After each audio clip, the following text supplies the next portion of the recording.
Golden Radio Hour. Tired of the everyday grind? Ever dream of a life of romantic adventure? Want to get away from it all? We offer you Escape.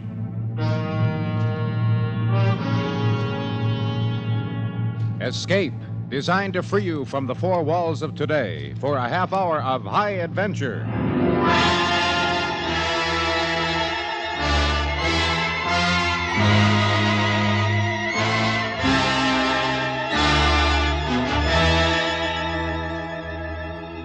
You are somewhere in the Pacific, out of Leyte in the Philippines, charting a course of south by southeast, when out of the deep of the sea, a new volcano is born, and your ship is caught in the middle of it, from which there is no escape. Listen now as Escape brings you Vincent McHugh's story, The Boiling Sea.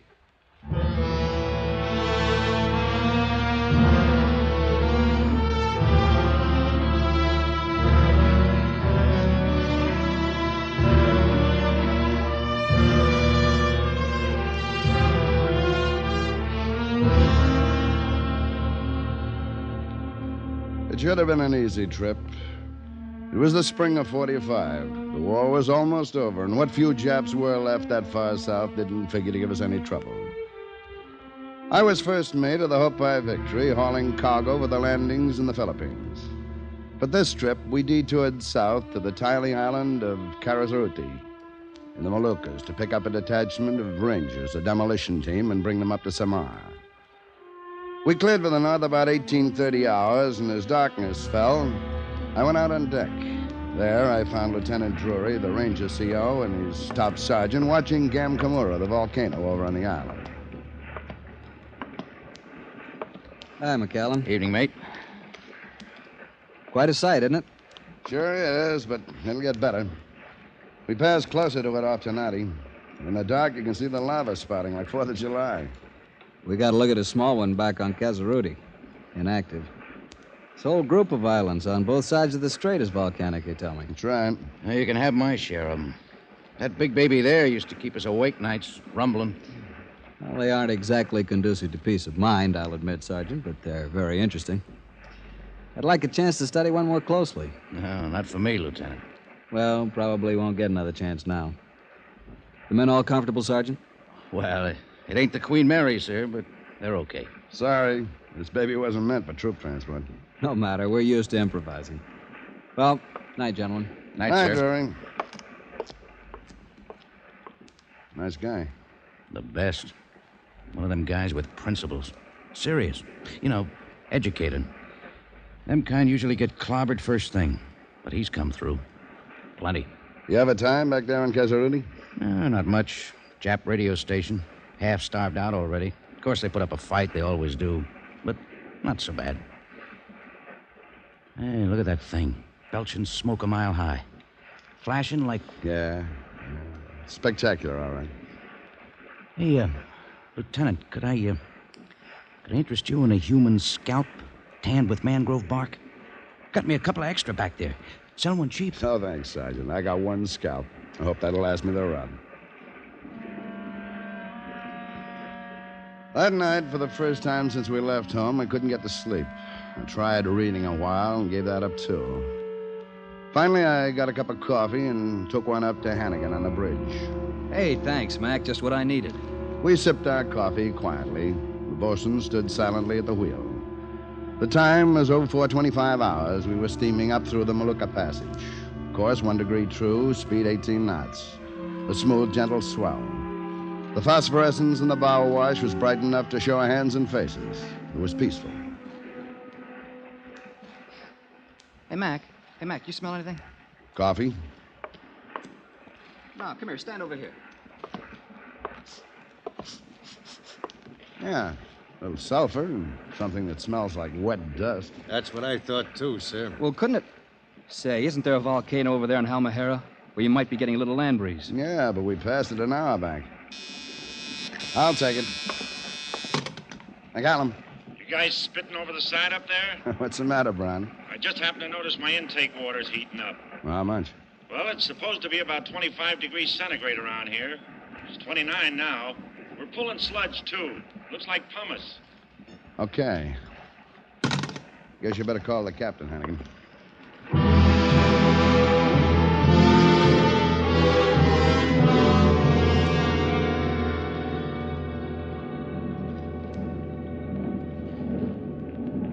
Smell that, Captain? Yes. You checked the ship, Mr. McCallum? Yes, sir. Boyd and Foreman went over it, too. Nothing wrong. Yes. Well, stop the engines. Yes, sir.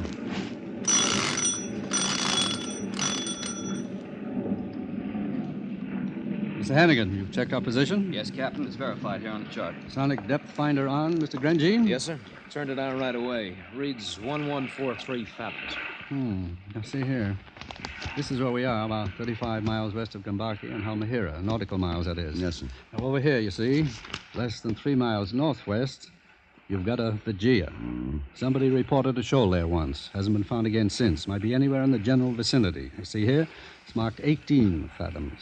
ED. Existence doubtful. Reported February 1871. Well, if there is something there, it can't be anything but a submarine mountain. Not with those depths all around it. Yes, probably volcanic. One of those buggers that push up, you know, and sink back down again. Got some of them up in the boonies.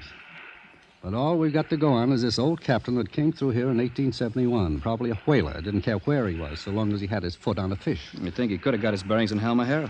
Can't tell, I suppose. Now, here's this old fella dawdling through here in February. Northwest monsoon at its height. Fairly good winds, mostly north or west to north. Current sets about 2 knots with the wind, so if he's out in his reckoning, you see, it's probably because he's farther over to the south and east than he thought. Like this. Mm-hmm. That puts us pretty close to the trouble. We can't go up to the southeast because we don't know how far out he was. If he was out. Now, here, we could go this way, but it seems foolish to backtrack on our course and then go west to get clear. Don't see why we wouldn't be safe if we cut across the angle to the southwest. Sounds right to me, Captain. Yes, sir, should be safe enough. Well, let's hope so. Mr. Grandjean, stand by the depth finder and sing out if you get any shoaling. Yes, sir.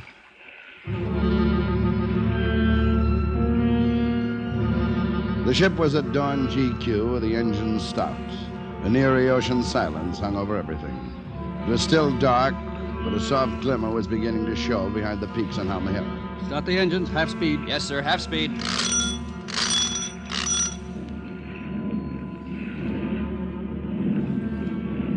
The returning pulse of the engines, like a reviving heartbeat, seemed to bring the ship back to life. You're about 225. 225. Up High Victory began to gather way, turning. The bosun got her around, met her, and settled on course.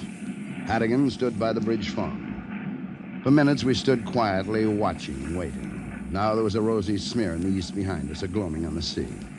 I could just make out the bow and a man silhouetted in the crow's nest above it. Hannigan. Right, Brownie. Engine room says 32 degrees centigrade, Captain. Up 3 degrees. Yeah.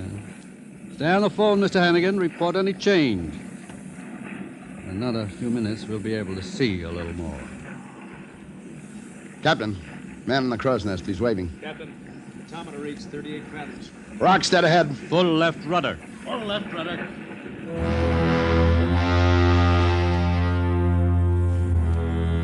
We could see it now, not 500 yards ahead. Nothing in a nightmare had ever been so awful as that jagged, rocky crest hunching and lifting like the back of a great dawn lizard in the yellow light. It came fuming out of the sea, slimy with the first mud of creation. The slow swell pitched up on it. We could feel its deep, grumbling roar through the noise of the engines. The ship was turning now. No one spoke. We stared with slow understanding of the horror that began to form in all our minds. The monster was not a single peak. The ridge we'd seen coming up in the southwest was extending itself in a long curve of points and benches all across the south. Keep her turning. Keep her turning. But it was already too late.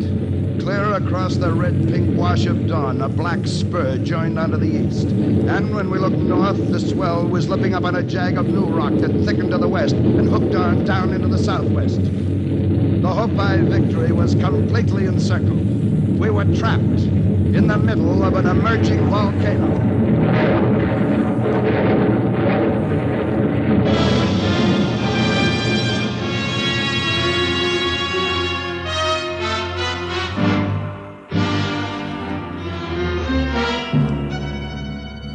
You are listening to The Boiling Sea, tonight's presentation of Escape. Keep the family intact this holiday weekend by driving safely. Observe speed laws, stay on your side of the road, and don't try to save time at the risk of losing a lifetime. Driving's more relaxed, more fun that way, and safer, too. And now back to Escape and the second act of The Boiling Sea.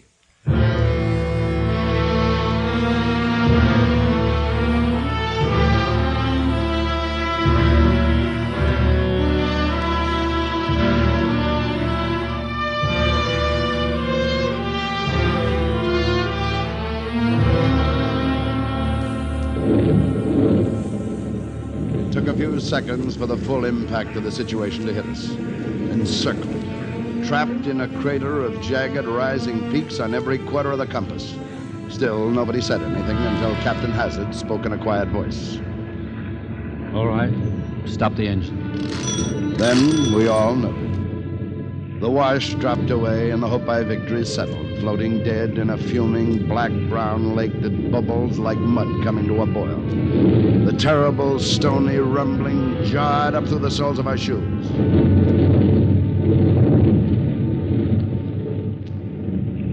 Well, I got you fellas into this. Oh, no, Captain. You did the best you could. How could anyone know where an uncharted mountain would come up out of the sea? Hannigan. I don't want to get you fellas too excited up there, but you better quit smoking. We're getting 68 degrees centigrade on this thing. Got any eggs you want boiled? What is going on up there? Brownie, we're in a volcano. Well, I always told you something like this would happen. You know, you gotta watch where you're going. 68 degrees centigrade, sir. Well, Jonah made it. Yeah, we don't know. Maybe there's a hole in it somewhere. We can wait till it settles down, get the boats out. Yes, by golly. Gave me an idea, Mr. McCallum. If we do a good job of surveying, maybe they'll forgive us for getting into it in the first place.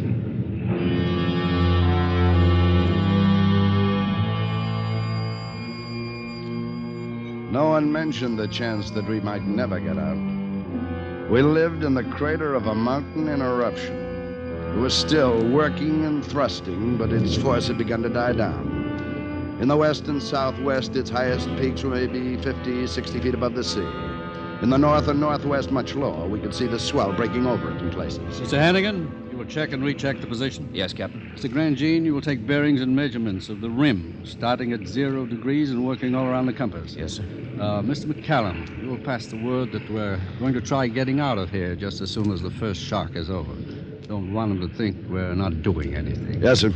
Might let the people down in the engine room know, and the gun crew, and tell Lieutenant Drury and his rangers. Yes, sir. All right? Thank you, gentlemen.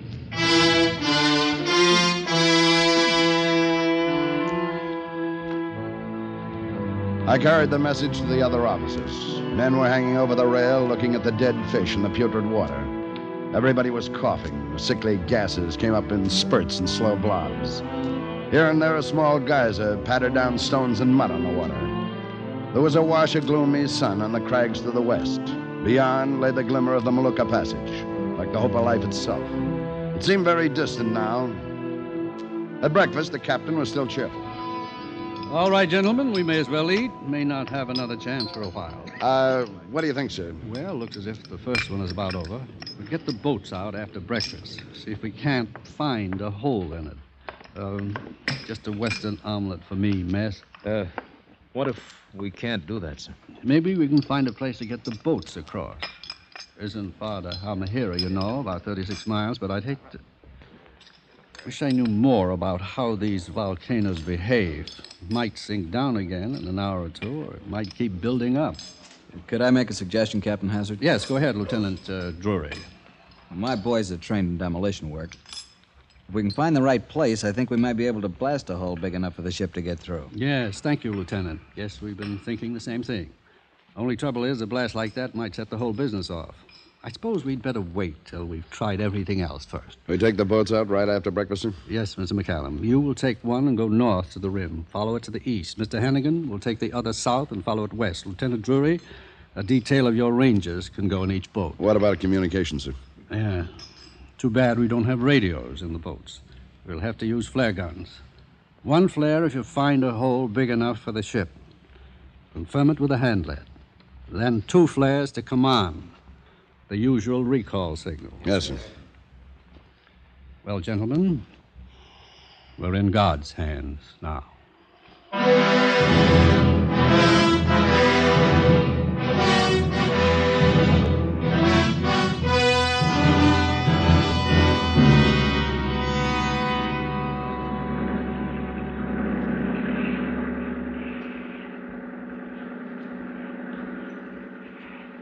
$50 yards, sir. Ease her in slowly, bosun, right into the rocks. Yes, sir.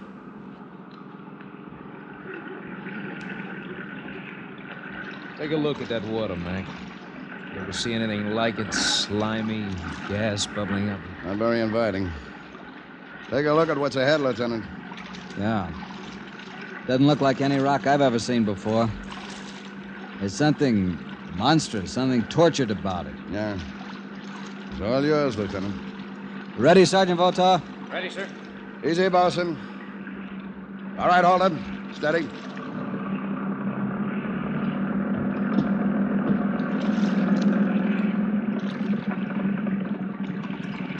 All right, you guys. Go!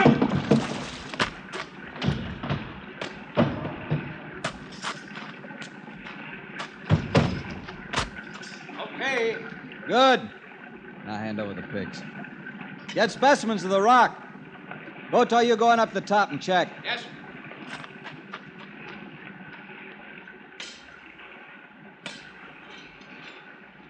This doesn't look very promising. No, it's only 20 feet high, but we haven't got enough explosive to blast through here. Must be gaps somewhere. There's Votar on top. Votar! Can you see anything? It's about 40 feet across. Any breaks to the east? Can't see any.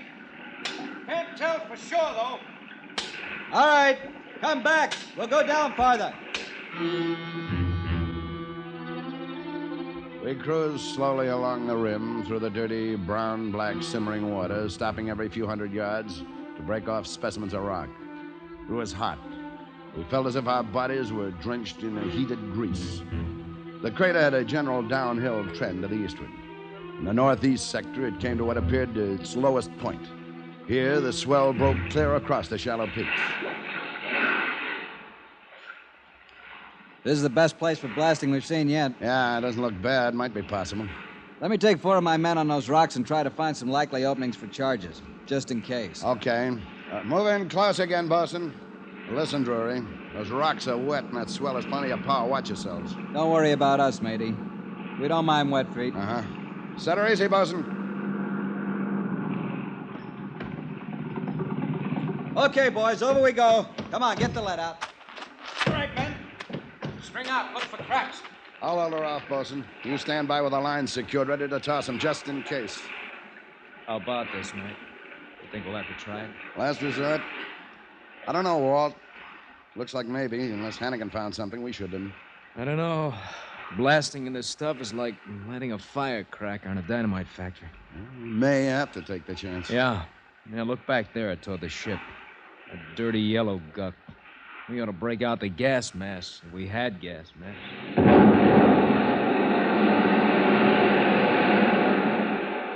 What was that? An explosion, sir. Underneath us. The whole thing's going up. No, it's sinking. Look, the men, they're sinking. From the line, bosun, hurry, heave. Drury, grab the line. Get your men on it. We'll pull you in. That's it. Pass it on, all of you. Hurry. All right, they're all on. Heave, bring them in. Heave, fast as you can. Heave. Okay, here's Drury. Heave. Get them in. Hurry. Come on, Drury. Come on. What's happening? The whole thing's moving. Keep heaving. Votar. Where's Votar? We got him right here. Come on, up. Heave. Oh, God in heaven. Keep pulling, man. Keep pulling. All right, here's the next one. That'll be clutched in that 3. Yeah. All right, coming easier now. Here's another. That's Hangley. 4. Come on, fella, grab, huh? 1 more. Trouble. All right, get quick so we can get out of here. The line's coming too fast. Hey, it's empty. Trouble. Where's Trouble? Wait, Lieutenant. Stop him, Walt. Hold it, Drury. You can't do Trouble's still in there. You can't go back in without a line. Tie it around his waist, Walt. I'm going to. All right, but tie into that line. Then we'll be able to haul you back.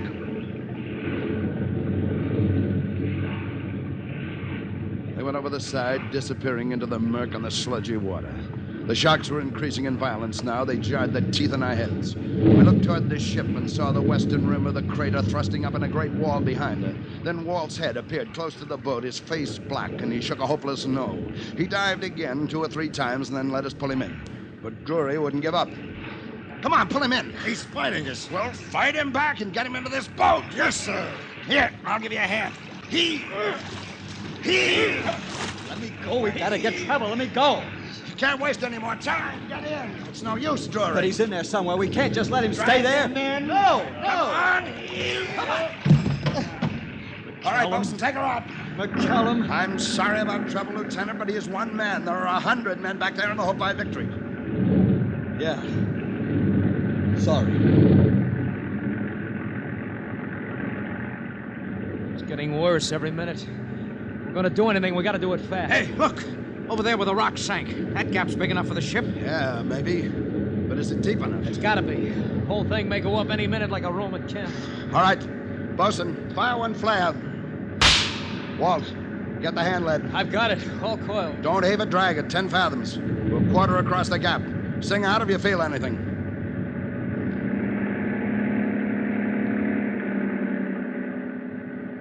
The boat moved slowly across the old edge of the crater and out into the open sea. Walt, holding the lead line, shook his head at me. He felt nothing.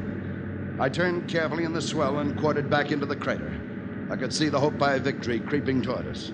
She'd recalled Hannigan's boat and was dragging ahead of her in a narrow S-curve. They were like vessels under shell fire. The whole center of the crater was writhing with smoke and erupting geysers of mud and stone. We could see rocks falling on the deck. Behind the ship, the western crags now jutted 300 feet high, lifting and working in black agony. The ship was coming on fast. We were the last chance. Did you feel anything, Walt? Nothing. Can they make it, sir? They've got to. Fire 2 flares. And we'll stand out to sea and make a target for them. They better hurry. This thing's about to blow its top.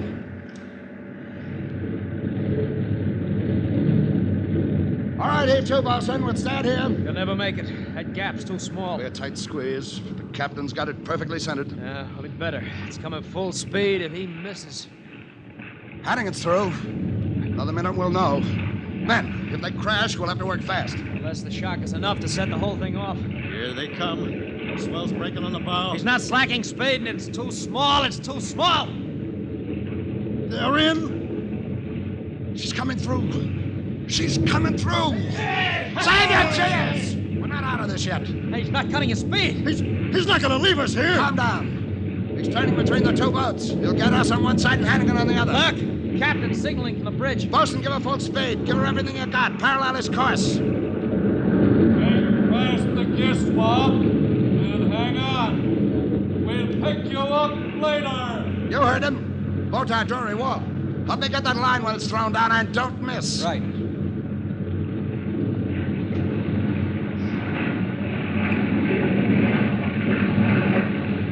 Here they are. Hold steady against the bow wash, Bosun. Hold it alongside. All right, here comes the line. Got it. Make fast. Hurry before we lose the slack. And make it good and fast. Give the works, Bosun. Hold her in. We're fast. Brother, just in time.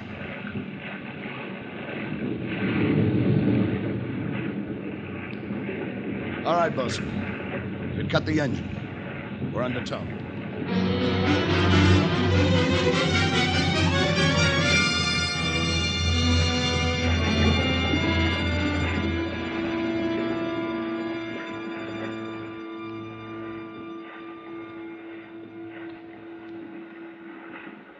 Man.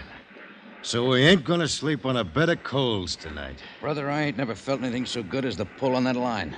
20 knots, full speed. Pulling us away fast.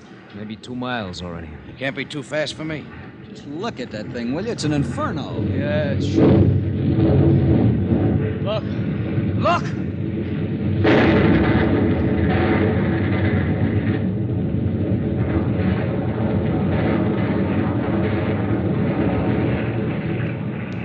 All of it.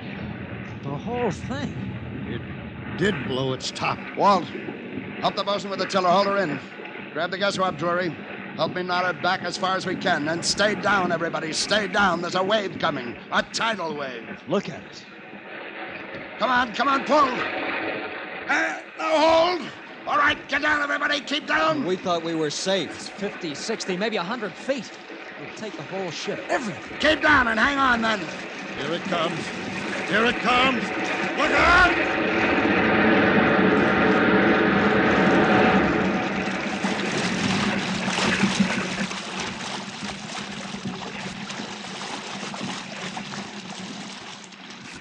Everybody all right? I don't know how, but we're all right, Mac.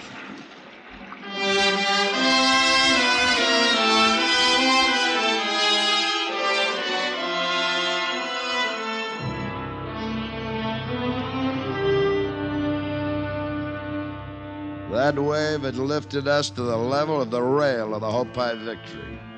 But a seismic wave does not crest an open sea, so it came as one great smooth swell that lifted us high and passed and let us swoop back down again. A few minutes later, the ship picked us up, and we all paused to look back at the emblem of fire we left behind us. Well, I guess maybe the captain was right. We must have been in the hands of God. All except trouble. Yeah. All except trouble. Well, Lieutenant, you wanted to study a volcano close to? Did I? Well, remind me, Votor, to cross that study off my list.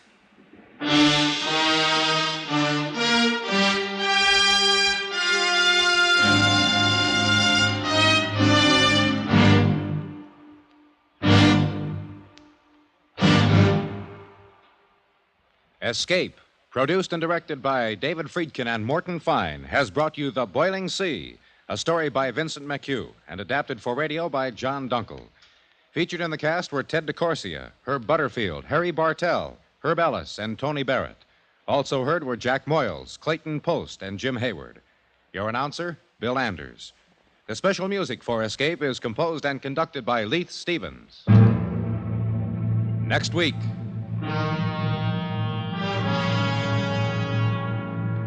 You are stranded with a carnival just this side of the Iron Curtain, when out of nowhere a fortune is within your grasp. Riding a number on a roulette wheel hundreds of feet high. While at your shoulder, laughing at you, a killer clown from whom there is no escape. So listen next week when Escape brings you David Friedkin and Morton Fine's story, Carnival in Vienna.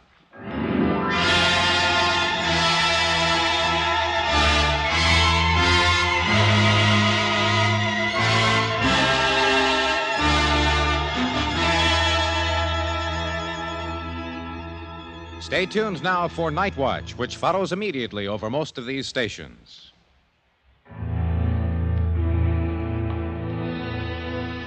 There's comedy with My Little Margie Sunday nights on the CBS Radio Network.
Thank you for listening.